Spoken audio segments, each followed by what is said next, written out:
नमस्कार मेरे बच्चों, आप सभी का स्वागत है पीडब्ल्यू के इस भव्य और सर्वश्रेष्ठ मंच पर। मैं हूं सत्यम और आप सभी का एक बार से स्वागत है, खैर मकदम है, अभिनंदन है आपके प्यारे उदय बैच के अंदर।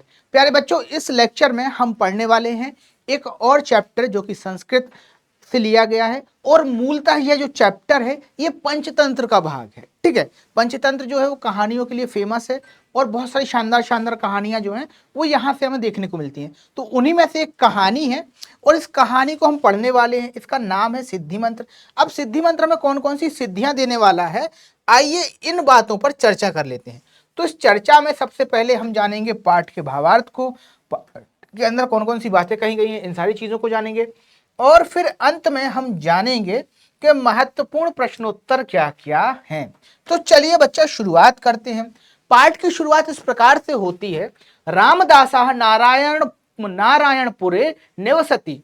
मतलब रामदास नाम का एक व्यक्ति नारायणपुर में रहता था।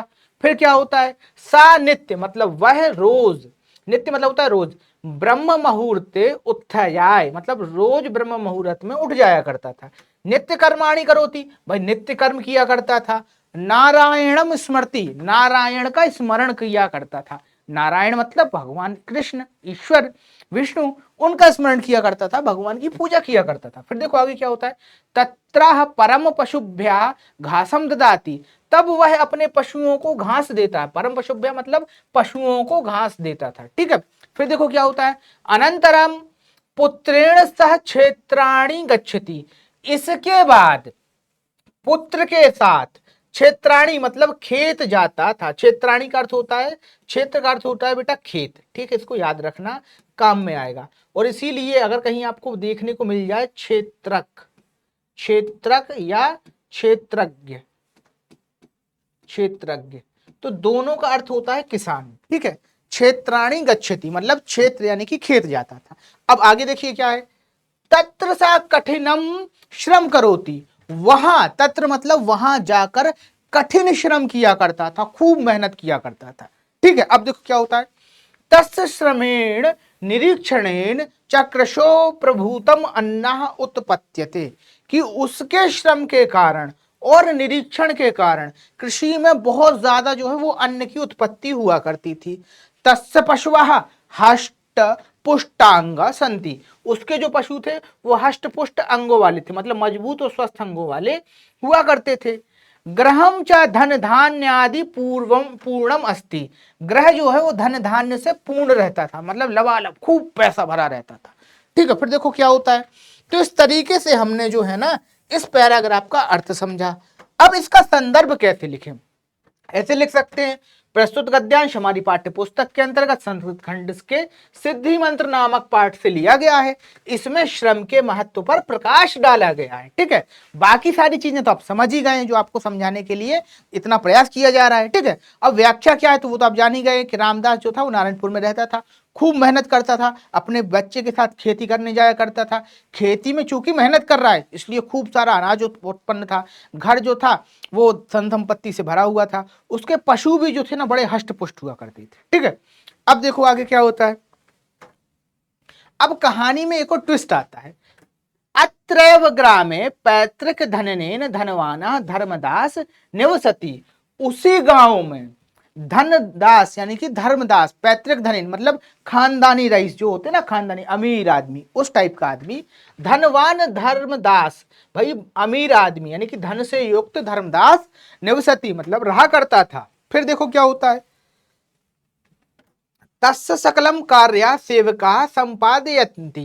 कि उसका सारा काम, तस्य मतलब उसका, सकल मतलब सारा, कार्य मतलब काम, सेवका मतलब सेवकों, और संपादयति मतलब संपन्न करते थे।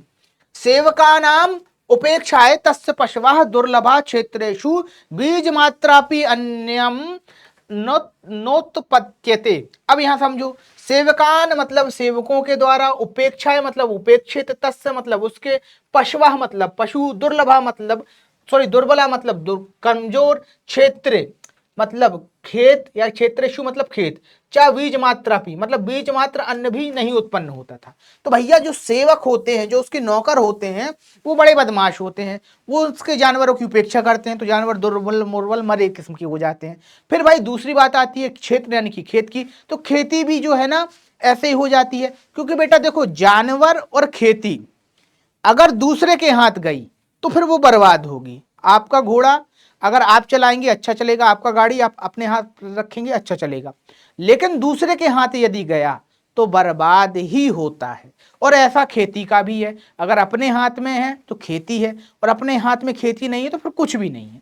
ठीक है, चलिए, तो यहां तक हमने बात को समझ लिया कि भैया उसके सेवक क्या कर रहे थे, पशुओं को दुर्बल कर दिए थे। क्षेत्रेशु मतलब इतना कंगाली कर दिए थे कि बीज मात्र के लिए भी अन्न नहीं निकलता था। ठीक है, फिर देखो क्या होता है, क्रमशः तस्य पैतृकम धनम समाप्यत अभवत, कि भाई क्रम से उसका पैतृक धन जो था वो समाप्त हो गया था।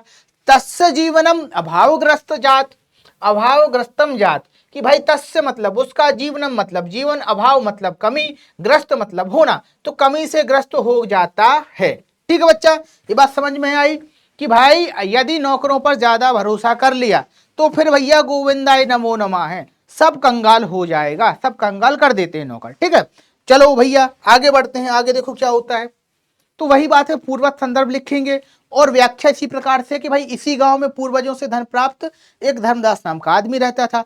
उसके नौकर चाकर परिवार वरिवार सब राजाओं जैसा था, पर उसके नौकरों ने बहुत लापरवाह किस्म के नौकर थे। तो इन नौकरों ने पशुओं की लापरवाही के कारण जो है, नौकरों की लापरवाही के कारण पशु जो है वो कमजोर हो गए। फिर उसके साथ साथ क्या हो गया, खेतों में बीज के लिए भी क्या नहीं बचा, बीज मात्र के लिए भी अनाज पैदा नहीं हो रहा था कि भाई वापस दाना ही डाल दे, इतना अनाज नहीं हो रहा था। ठीक है, धीरे धीरे उसका जो सारा पैतृक धन था वो समाप्त हो गया, नष्ट हो गया। ठीक है बच्चा, तो ये बात है। और वो जब पैसा नष्ट हो गया तो आप भी जानते हैं, जिसके पास है पैसा उसकी जय जयकार, वरना तुम कौन हो यार। तो वही बात है कि पैसा था नहीं, जीवन में गरीबी आ गई, और जब गरीबी आ गई तो लोग पूछते नहीं थे, बहुत दुखी था वो। अब देखो आगे क्या होता है। एकदा वनात् प्रत्यागत प्रत्यागत रामदासा स्वद्वारी उपविष्टम धर्मदासम दुर्बलम खिन्नम चा दृष्टवा अपरच्छेत। एक बार क्या होता है, वन से लौटते हुए, प्रत्यागत मतलब लौटते हुए या लौटा हुआ, रामदास, रामदास जो व्यक्ति था ना, जो अच्छे गुणों वाला था, स्वद्वारी मतलब अपने द्वार पर, उपविष्टम मतलब बैठा हुआ, धर्मदास मतलब धर्मदास को, दुर्बलम खिन्नम चा दृष्टवा, धर्मदास को अपने, एक बार क्या होता है, रामदास जो होता है वो अपने दरवाजे पर जब जंगल से लौट कर आता है तो अपने दरवाजे पर धर्मदास को दुर्बल मरियल सा, खिन्न सा, ऐसा रोगू सा बैठा हुआ देखता है, चोमू टाइप। ठीक है, फिर देखो क्या होता है, और पूछता है, खिन्नम चा दृष्टा अपच्छेद, कि भाई खिन्न ऐसा बैठा हुआ देखकर, अपच्छेद मतलब होता है पूछना, पूछता है, क्या पूछता है, मित्र धर्मदास, अरे मित्र धर्मदास, चिराद दृष्टोसी किम केनापि रोगेण ग्रस्ता, बड़े दुखी दिखाई देते हो, बड़े कष्ट में दिखाई देते हो, केनापि रोगेण ग्रस्ता, किसी रोग ने ग्रहण कर दिया क्या, किसी रोग से ग्रस्त हो क्या, ये पूछता है। फिर देखो क्या होता है, ये एवं दुर्बला, इसीलिए शायद दुर्बल दिखाई दे रहे हो और इसीलिए दुर्बल हो गए हो, धर्मदासा प्रसन्न अवदन, ठीक है, प्रसन्न वदनम तद अवदत मित्र। अब प्रसन्न होते हुए धर्मदास भी कुछ कहता है, तद अवदत की भाई कहता है मित्र, नाह रुग्णा, नाह रुग्णा मतलब मैं रोगी तो नहीं हूं, परम क्षीण विभा इदी इदानीम अन्यम एव संजाता, कि भाई मेरा पैसा चले जाने पर, ठीक है, मेरा पैसा नष्ट हो जाने पर मेरी चिंताएं बढ़ने लगी हैं। इदमेव चिंतयामि केनोपायन मंत्रेण वा संपन्नम भवेत, कि भाई मेरा पैसा चला गया है, मैं गरीब हो गया हूं, और मैं ऐसा कोई उपाय सोच रहा हूं, कोई ऐसा मंत्र मिल जाए, कोई ऐसा जादू टोना मिल जाए कि मैं स्वस्थ हो जाऊं, मेरे पास बहुत ज्यादा पैसा आ जाए, मैं धनवान हो जाऊं, और जैसे ही पैसा आया सारी चमक आ जाएगी। ठीक है, अब देखो आगे क्या होता है, केनोपायन मंत्रेण व संपन्न भवेत, कि भाई कोई ऐसा मंत्र मिल जाए, कोई ऐसा उपाय मिल जाए जिसके माध्यम से मैं संपन्न हो जाऊं। फिर देखो क्या कहते हैं, रामदासा तस्य दरिद्रस्य कारणम तस्मेव अकर्मण्यता इति विचार्याय एमेव कथ्यते। रामदास ने विचार किया, क्या, रामदासा तस्य विचारस्य कारणम, कि रामदास ने उसकी दरिद्रता के कारण पर विचार करते हुए विचार किया और क्या जाना, तस्यमेव अकर्मण्यता इति विचार्य, कि भाई उसने विचार किया और जाना कि इसकी अकर्मण्यता मतलब ये कुछ काम करता नहीं है। ठीक, कुछ बच्चों की तरह कुछ ऐसे बच्चे होते हैं ना कि पढ़ना ना पड़े और टॉप कर ले, ठीक है, मैथ्स सीखना ना पड़े और आईआईटी पे राज हो जाए, पर बच्चा जी ऐसा नहीं होता है। अगर आम का पेड़ लगाओगे आम खाओगे, मेहनत करोगे तो चमकोगे। देखो बेटा लोहा दोनों तरीके का होता है, एक हथौड़ा होता है और एक तलवार बनती है लोहे की। जो घिसता है वो तलवार बन जाता है और जो ठुकता पिटता है वो लोहा बनता है। तो तुम्हें तय करना है, जितना मेहनत करोगे, जितना स्ट्रगल करोगे, जितना घिसोगे उतना चमकोगे। और चमकने में बेटा दर्द होता है, ठीक है। मूर्ति भी बनती है तब भी दर्द होता है, कोई व्यक्ति महान बनता है तब भी दर्द होता है। घर में बैठे बैठे अच्छा सोचा जा सकता है, अच्छा किया नहीं जा सकता है। बिना कष्ट झेले कुछ अच्छा किया ही नहीं जा सकता, इसलिए थोड़ा बहुत कष्ट तो झेलना पड़ता है, ठीक है। चलिए अब देखो आगे क्या होता है। तो भैया रामदास यही विचार करता है कि धर्मदास बड़ा ही अकर्मण्य आदमी है, आलसी आदमी है, इसलिए उसकी ऐसी दुर्गति हो गई है। फिर देखो क्या है, पूर्व के नापी दयालु नाम साधु नाम महर्यम एका संपत्ति कार का मंत्र ददत्त। कि भैया पूर्व में मतलब पहले एक दयालु ना मतलब एक दयालु साधु ना मतलब साधु ने, मैं हयम मतलब मुझे, एका मतलब एक, संपत्ति कारक मतलब संपत्ति को बढ़ाने वाला, संपत्ति का कारण, ठीक है। संपत्ति धन कारक मतलब संपत्ति को देने वाला, संपत्ति का कारण। तो संपत्ति कारक मंत्र ददत्त, संपत्ति कारक मंत्र बताया था जो संपत्ति को बढ़ाएगा, ऐसा मंत्र। यदि भवान अपि ताम मंत्र इच्छति ताहिर तेन उपदिष्टम अनुष्ठानम आचार्यतु मित्रः।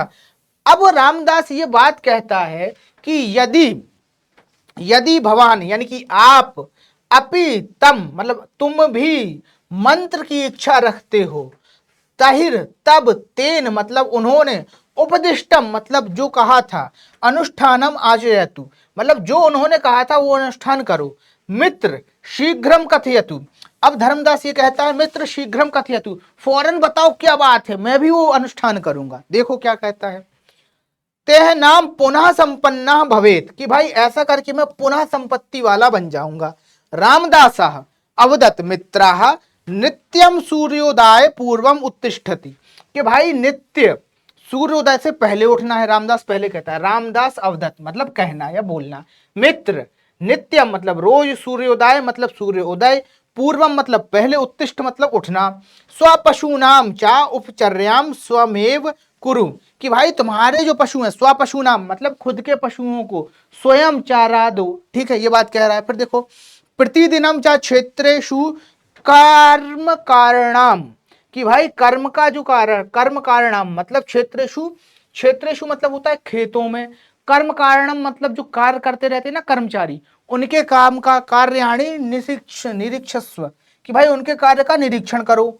अनेन तब अनुष्ठानेन प्रसन्नः, और तब इस प्रकार से अनुष्ठान प्रसन्न सा महात्मा वर्षे जानते अवश्यम तुभ्यम सिद्धि मंत्रम दास्यति, कि इसके बाद जब 1 वर्ष हो जाएगा तब महात्मा प्रसन्न होकर तुम्हें वह सिद्धि मंत्र बता देंगे, ठीक है। तो ये बात कहता है कौन, रामदास, के भैया सब अपना काम खुद करो और 1 वर्ष बाद जब महात्मा प्रसन्न होंगे तो तुम्हें इस मंत्र की दीक्षा दे देंगे, ठीक है। अब चलो भैया आगे बढ़ते हैं, आगे देखो क्या होता है। शब्दार्थ है तो बेटा सारी चीजें आप समझ लें, मैं आपको पहले ही समझा चुका हूं, टेंशन लेना नहीं, व्याख्या इस प्रकार से व्याख्या कर लेना, ठीक है। समझा तो मैं चुका ही हूं। अब बढ़ते हैं आगे, देखो क्या होता है। विपन्न धर्मदासा संपत्तिम अभिलाषन वर्षम एकम यथा युक्तम अनुष्ठानम आकरोत। भैया विपन्न मतलब विपत्तियों का मारा हुआ, गरीब, ठीक है, कष्ट में जीवन वाला विपन्न।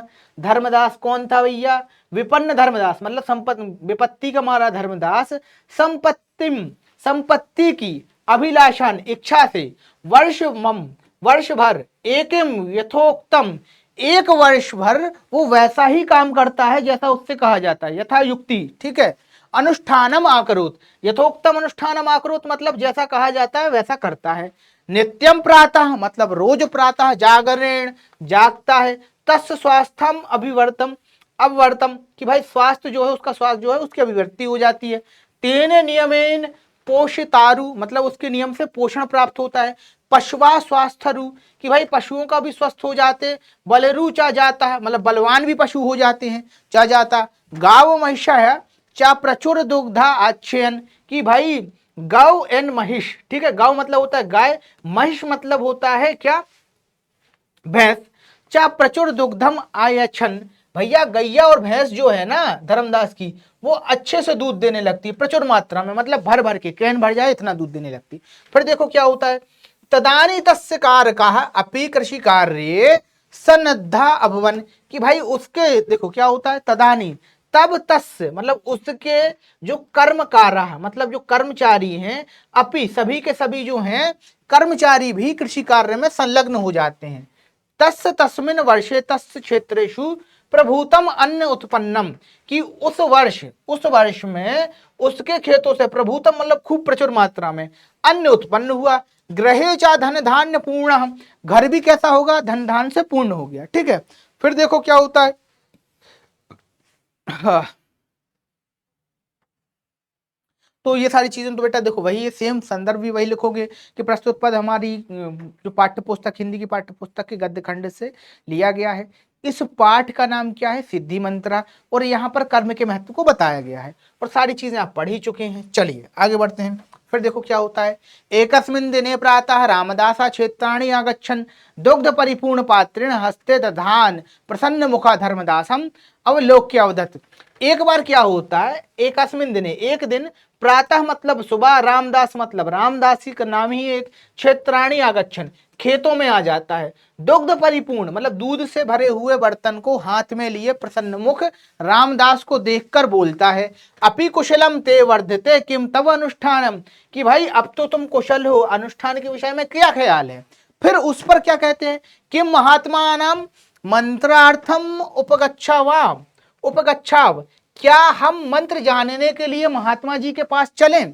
फिर धर्मदास क्या कहता है, धर्मदास प्रतिवत्य मतलब धर्मदास प्रतिवदत मतलब उसका उत्तर देता है धर्मदास, मंत्र वर्ष पर्यंत श्रम कृत्वा मया इदम सभज्ञम ज्ञातः, कि भाई वर्ष भर मेहनत करने के बाद मुझे ये ज्ञात हुआ, यद कर्मा एव सा सिद्धि मंत्र, कर्म जो है वो सिद्धि मंत्र है। ठीक है, यत कर्म यानी कि कर्म ही सिद्धि मंत्र है।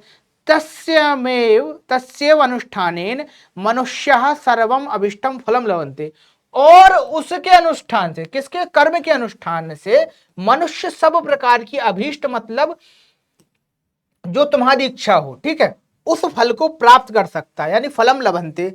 तस्यैव अनुष्ठानमस्य प्रभावेण संपत्ति अहम पुनः सुखम समृद्धि चा अनुभावमी, कि भाई उसी के प्रभाव से संपत्ति अहम पुनः सुखम समृद्धि चा अनुभवमी, कि भाई उसी के प्रभाव से मैंने पुनः सुख संपत्ति का अनुभव किया है।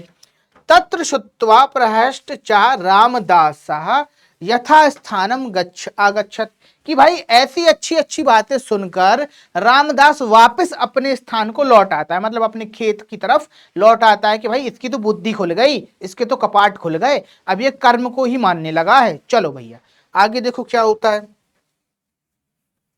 तो वही संदर्भ, सारी व्याख्या, ये सारी चीजें करते रहना बेटा। देखो अंत में एक श्लोक कहा गया, इस श्लोक को बेटा याद कर सकते हो। ठीक है, किस लिए, आपसे पूछा जाता है ना कि एक श्लोक लिखिए जो पाठ्य पुस्तक विहाय हो, मतलब प्रश्न पत्र में ना आया हो, तो ये श्लोक वहां पे लिख सकते हो। अब श्लोक क्या है, उत्साह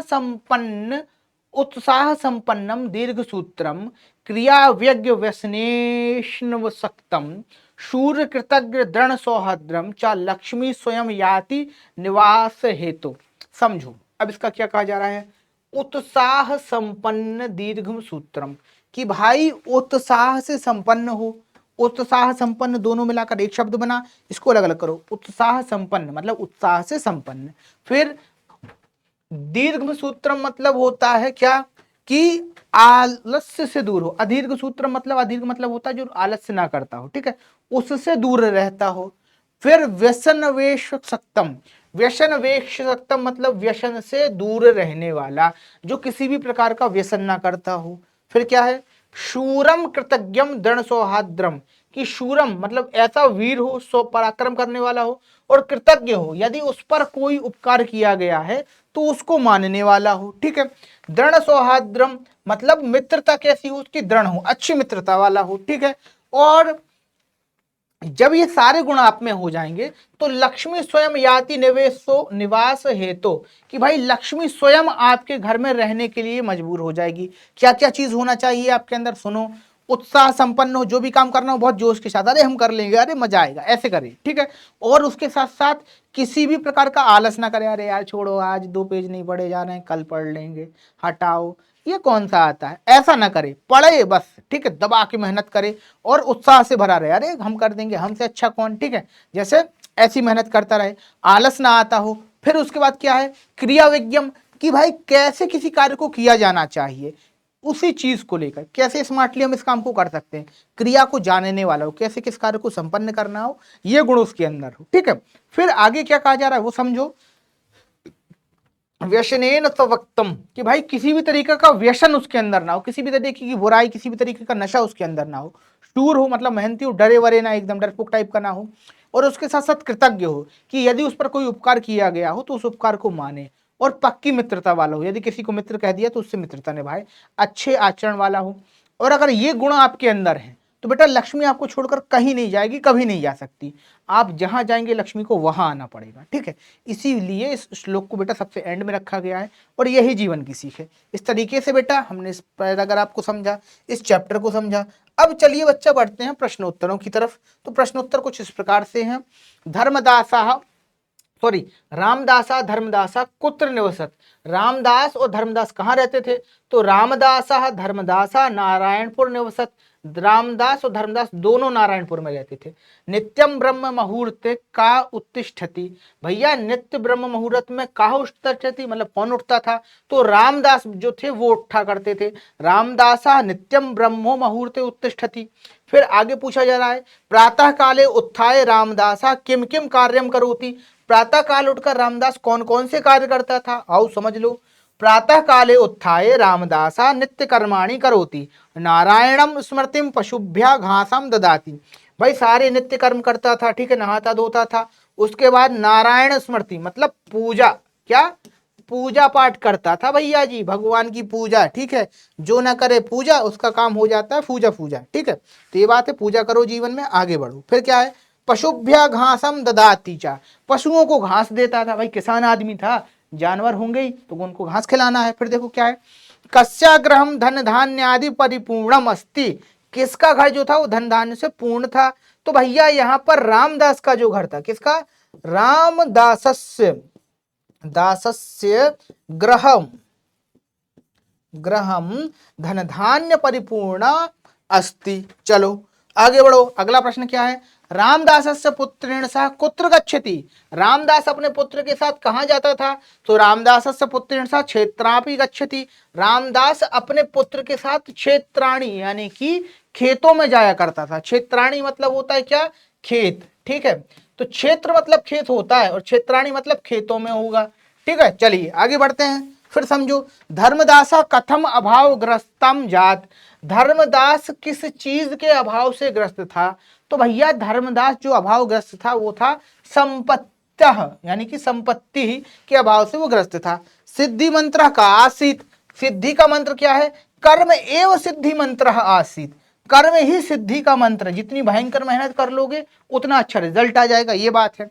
फिर देखो क्या है, कस्या उपेक्षाया धर्मदासया पशवा दुर्लभा अभुवन, कि किसकी उपेक्षा से धर्मदास के जो पशु थे वो दुर्बला मतलब दुर्बल मरियल, ठीक है, कम बल वाले, क्या कम बल वाले हो गए थे, ठीक है, तो ये बात है।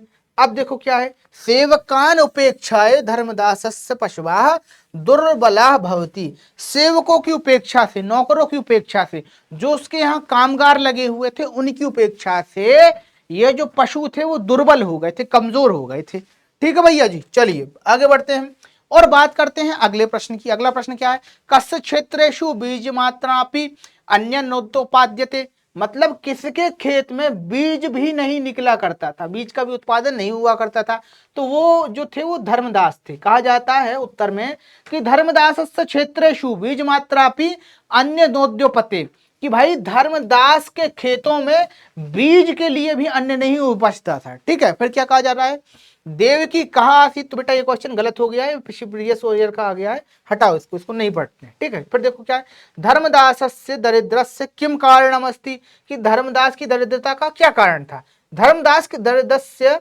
धर्मदासा रामदास सिद्धि मंत्रम अपृच्छत। तो देखो धर्मदास से यहाँ पर क्वेश्चन गलत हो गए, पर इसका आंसर सही सही क्या है वो समझ लो। धर्मदास से दरिद्रस्य किम कारणम, तो भैया धर्मदास से दरिद्रस्य कारणम आकर्मण्यता का कर्मण्यता आकर्मण्यता आसीत, कि भाई जो धर्मदास था ना वो आकर्मण्य था, ठीक है, इसीलिए उसकी संपत्ति का जो था वो घटना शुरू हो गई थी, नष्ट होना शुरू हो गई थी। फिर देखो क्या कहता है, किम कृत्वा मनुष्यम सर्वम सर्व अभीष्ट फलम लभते, कि किसके कारण मनुष्य जो है वो सारे फलों को प्राप्त कर सकता है, तो श्रमम कृत्वा मनुष्यम सर्वम अभीष्ट फलम लभते, श्रम के कारण मनुष्य जो है वो सारे फलों को प्राप्त कर सकता है, ठीक है। देखो वो कहते हैं ना कि उद्यमन्ते सिद्ध्यन्ते कार्याणि च मनोरथा, जो उद्यम करता है जीवन में, जो मेहनत करता है, उसका जो उद्देश्य होता है वो कभी निष्फल नहीं होता है। हाँ ये हो सकता है कि आप 100 कदम का टारगेट बनाए तो आप 50 पहुंचे, लेकिन आप निष्फल नहीं रह सकते जीवन में, खाली हाथ कभी नहीं रहेंगे। जितना मुट्ठी उतना अन्न तो आपके हाथ में आएगा ही, ठीक है। अब आप सोचिएगा कि मुट्ठी है और थैला भर के अन्न हाथ में आ जाए, तो ऐसा नहीं होगा, पर जितना आप मेहनत करेंगे उतना फल तो आपको बेटा मिलेगा, और वो फल कोई माई का लाल नहीं काट सकता। अगर आपने मेहनत किया है तो ब्रह्मा भी आकर आपका वो फल नहीं काट सकता, ठीक है। इसलिए मेहनत करते रहिए, जीवन में आगे बढ़ते रहिए। और इसी के साथ हमारा ये लेक्चर संपन्न होता है। हमने जाना कि सिद्धि का मूल मंत्र क्या था। तो बेटा संस्कृत वाग्मयम में इतनी काम काम की चीजें हैं, इसलिए समय निकालकर संस्कृत पढ़िए, चीजों को सीखिए, और इसी शुभकामना के साथ कि जीवन में आप आगे बढ़ेंगे, सब कुछ अच्छा करेंगे। मैं लेता हूं विदा, मिलते हैं आपसे अगले सेशन में, तब तक के लिए धन्यवाद, टाटा बाय बाय।